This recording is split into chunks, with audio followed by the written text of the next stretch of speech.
दोस्तों, आज हम ये प्रयास करेंगे कि सरल भाषा में आप तक ये समझ पहुंचाया जाए कि ये जो पूरी दुनिया पर्यावरण पर्यावरण पर्यावरण का वावेला मचाए हुए है कि पर्यावरण बचाएं, पेड़ लगाएं, पर्यावरण बचाएं, पृथ्वी बचाएं आदि।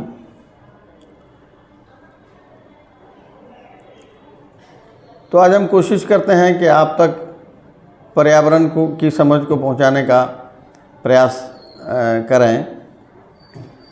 आइए समझते हैं कि ये पर्यावरण है क्या। हमारे समझ के मुताबिक हमारी पृथ्वी, अगर हम पृथ्वी को नहीं समझे हैं तो आप समझें कि जहां आप खड़े हैं, जिस पर आपका घर बना हुआ है, यही हमारे ब्रह्मांड के अनगिनत आकाशीय पिंडों में से ऐसा एक पिंड है, एकमात्र पिंड है जिस पर मनुष्य है, जिस पर वातावरण है, पेड़ पौधा है।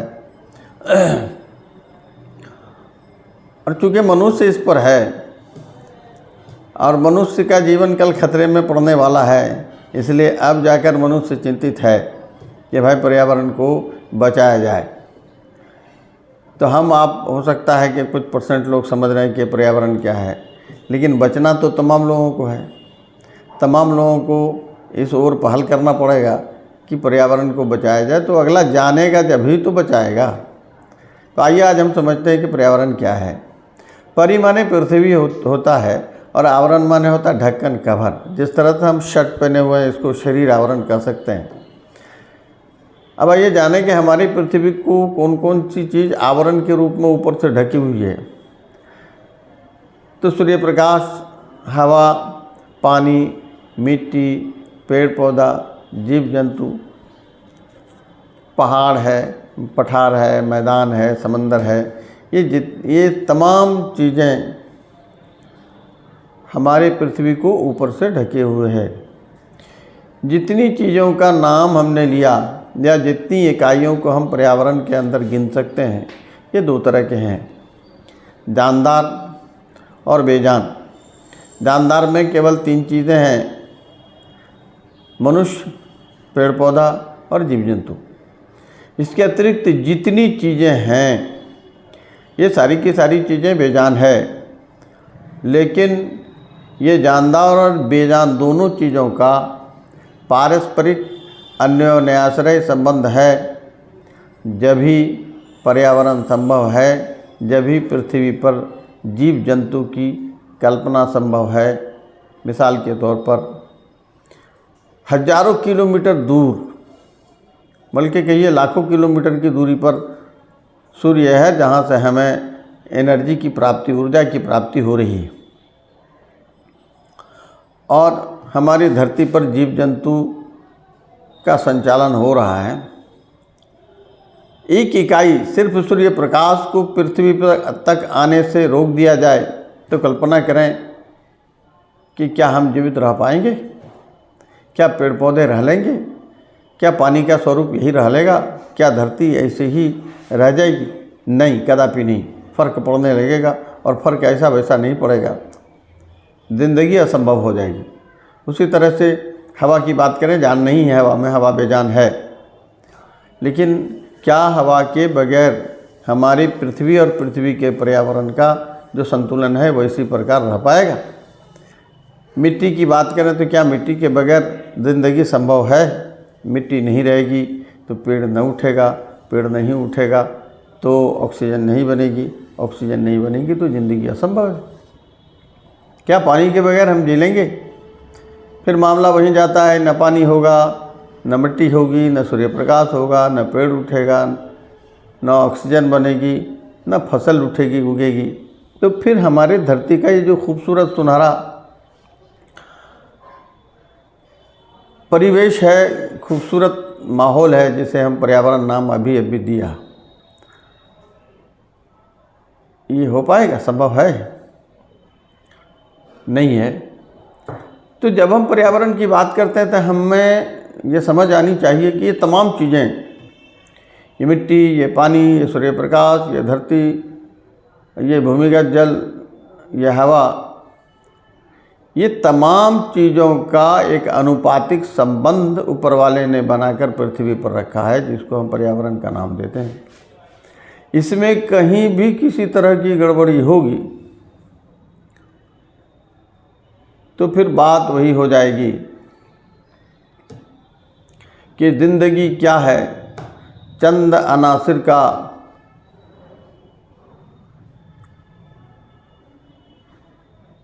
ज़हूर तरतीब। ज़िंदगी क्या है, चंद अनासिर का ज़हूर तरतीब।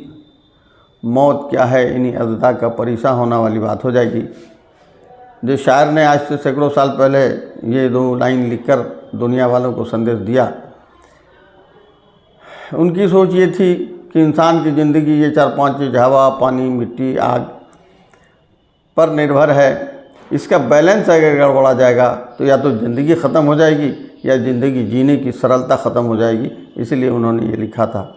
ठीक वही बात आज है। अगर हमारे पर्यावरण की ये चंद इकाइयों का आपसी तालमेल गड़बड़ा जाएगा तो हमारी ज़िंदगी ख़तरे में चली जाएगी, या कहें कि हमारा जीवन असंभव हो जाएगा।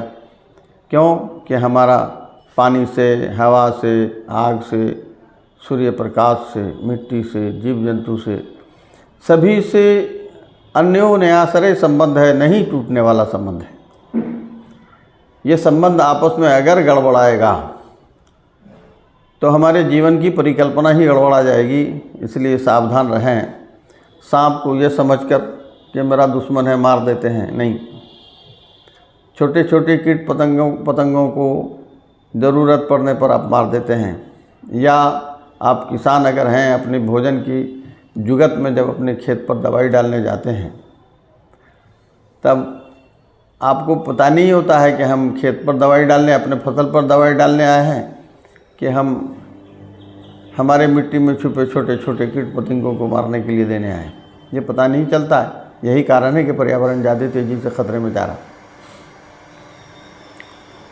तो जब इस ओर ध्यान देंगे तब शायद पर्यावरण को हम जल्दी से सुरक्षित कर पाएंगे। और जल्दी से इसलिए मैं बोल गया कि मैं निराशावादी ग्रुप का लोग नहीं हूँ। आज सोशल मीडिया का दौर, लोग बोलते हैं कि मोबाइल बहुत ख़राब चीज़ है। मैं तो कल समझा बैठ कर के मोबाइल बहुत खूबसूरत चीज़ है, क्योंकि हर बंधु हज़ारों लोगों से जुड़े हुए हैं सोशल मीडिया के माध्यम से। जिनके समझ बूझ तक ये बात पहुंच रही है और आपको लग रहा है कि इन बातों को समझकर दूसरों तक को समझाकर पर्यावरण को बचाया जा सकता है, तो आप सामने वाले को शेयर करें। आप मुझे कमेंट में लिखें कि भाई यहाँ नहीं समझा, यहाँ क्या करना चाहिए, तो मैं कोशिश करूँगा कि आपको समझाऊँ। मेरी चिंता ये नहीं है सर कि YouTube के प्लेटफॉर्म से मैं आप तक पहुँचूँ और मुझे 10 टका आए, नहीं। मेरी चिंता यह है कि ज़्यादा से ज़्यादा लोग तक जल्दी पहुँचा जाए, ताकि आप भी समझें। आप भी कल जो अंतर्राष्ट्रीय पर्यावरण दिवस मनाया गया, उसमें कुछ लोगों ने मैसेज किया और कुछ लोगों ने पेड़ लगाए। तो मैसेज इधर से उधर करने वालों लोगों से कहीं लाख गुना अच्छे वो लोग थे जो पेड़ लगा रहे थे। इसमें कमाल की बात वो नहीं है कि वो पेड़ क्यों लगा रहे, कमाल की बात यह है कि उन्हें बात समझ में आ गई थी, यार कुछ कर। तो उन्होंने प्रैक्टिकली पर्यावरण दिवस मनाया, पेड़ लगाया। अल्लाह उसका भला करे। उन तमाम लोगों का मेरी दुआएं उनके साथ रहेंगी। और जिन जिन संस्थाओं में ये पेड़ लगाए गए और जितने लोग देख रहे थे इस काम को होते हुए, अल्लाह करे कि उनके मन में भी ये बात आवे। पेड़ लगाने के लिए केवल 5 जून प्रतिबंधित नहीं है। आप 365 दिन अपने आसपास जहाँ खाली जगह है, जहाँ सुरक्षित जगह आप महसूस करते हैं, पेड़ लगाइए, उसको सुरक्षित कीजिए। लेकिन पर्यावरण को बचाने का केवल मतलब पेड़ लगाने से नहीं है। इसकी सभी इकाई, पानी, मिट्टी, जीव जंतु, सारे लोगों की सुरक्षा की चिंता हमारे मन में होनी चाहिए। ये तब संभव हो पाएगा, ये सारी चीज़ें तब सुरक्षित रह पाएंगी जब दूर तक के लोगों को ये बात समझ में आएगी। इसलिए हम तमाम लोगों की चिंता इस ओर जानी चाहिए। जितने लोग हम तक पहुंच पा रहे हैं या हम जितने लोगों तक पहुंच पा रहे हैं, कृपया आप अपने लोगों तक ये बात शेयर करें।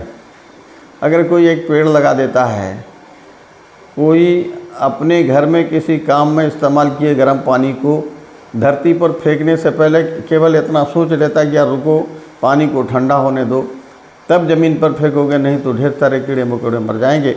इतनी समझ भी अगर हमारे माध्यम से, आपके माध्यम से, सोशल मीडिया के माध्यम से वो उन लोगों तक पहुंच जाती है जो देख रहे हैं, तो हम समझते हैं कि हम अपने काम में सफल हुए। यही मेरी चिंता है, यही मेरा लालच है कि जैसे तैसे पर्यावरण को कैसे बचाया जाए, पर्यावरण की विभिन्न इकाइयों के बीच संतुलन को लोगों तक कैसे समझाया जाए। जब तक आप समझेंगे नहीं, हम समझेंगे नहीं, हमारे पड़ोस के लोग समझेंगे नहीं, तो पर्यावरण सुरक्षित रहना असंभव है। लेकिन मुझे उम्मीद है कि आप इन बातों को अपनों तक पहुंचाएंगे और वो भी सुनकर समझेंगे।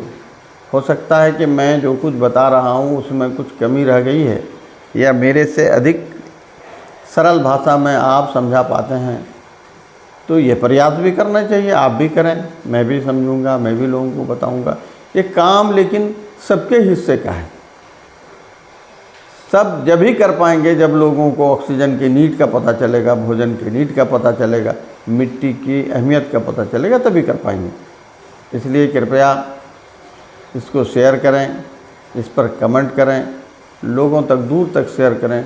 शायद 1000 लोगों तक ये बात पहुँचे, उसमें से 2 आदमी भी खड़ा होकर पेड़ लगा लेता है, 2 आदमी भी खड़ा होकर लोगों को ये रोकता है कि यार गर्म पानी मत फेंको, 2 आदमी खड़ा होकर ये कह दे कि भाई नहर में, नदी में, गड्ढे में कचरा मत फेंको, तो हम समझेंगे कि हमारी कोशिश कारगर हो रही है।